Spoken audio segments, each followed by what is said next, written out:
For the KKK in media, I looked at 3 different movies, the most popular movies of each time period, where I had in the movies something that was going on during that time period of the movie, if that makes sense. And the first movie I chose was in 1928 called The Mating Call.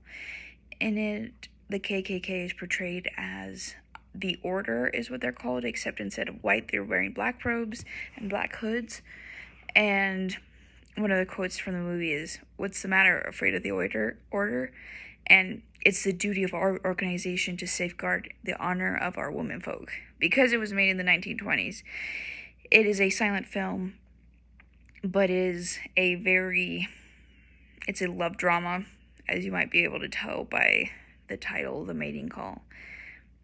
But it uses the KKK as a sort of vigilante group that is there to honor womenfolk by beating up men that dishonor womenfolk, as they like to say. In this guy the main character gets falsely accused of adultery and then causing a girl to commit suicide because of that. And so one of the Klan members pinned it on him, this guy, and so they bound and beat the guy with whips. And when they found out that it wasn't him that dishonored the lady folk, they kind of wrote it off as a misunderstanding. So clearly, the KKK weren't portrayed as a malevolent force as they should be, and there was no even mention of any sort of bigoted ideologies of them. The second video I chose is called Storm Warning.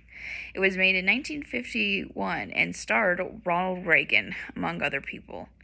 In it was about the kiss of a Klansman, and it's about a woman who goes to this small town and witnesses the KKK murdering one of the Klansmen, murdering a man that is trying to write an outsider, trying to write an article about them.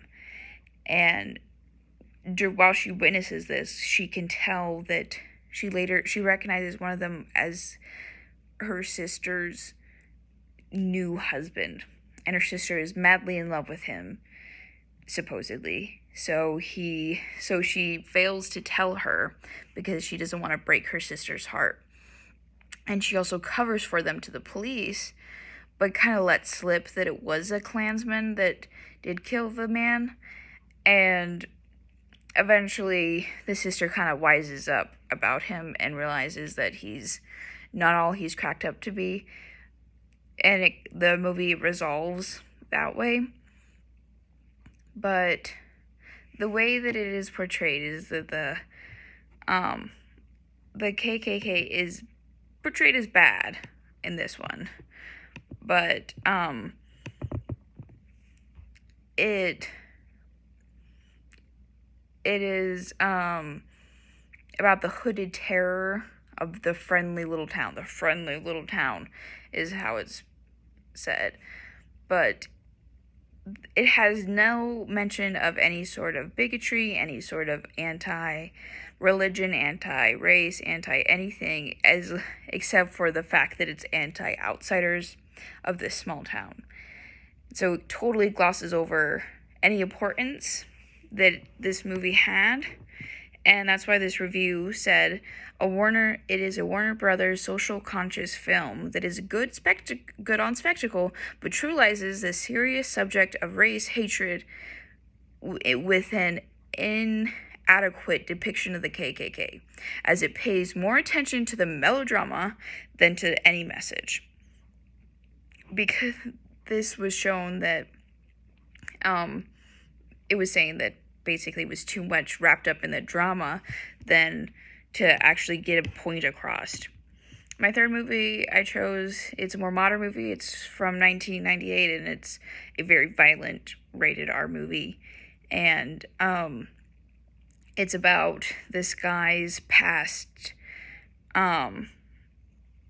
being a part of a neo-Nazi or skinhead or whatever you want to call it in this day and age. They use multiple names for it, but when they're talking about it, it starred Edward Norton, and he plays this older brother of this kid who is like a budding Klansman, and is writing an essay on his brother, and the older brother, just got out of prison and has wisened up in prison and realized the error of his ways, and now is trying to help his brother realize the same thing so he doesn't get abandoned in prison like him. It is very violent and bloody, as I said, and the reason why the older brother, originally turned to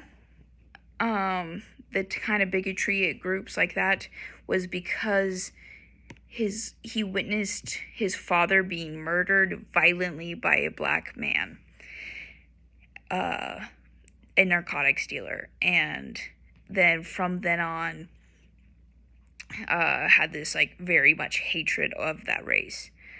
One of the reviews said, the movie touches on the way the ideas are passed down from one generation to the next.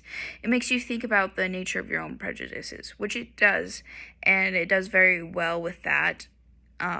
So you can really think about how it relates to you, but it's told in this more bloody, grotesque sense, but sometimes doesn't get the point across as well. But one of the quotes that the point was trying to make from the movie was, hate is baggage, life's too short to be pissed off all the time. In that movie, American History X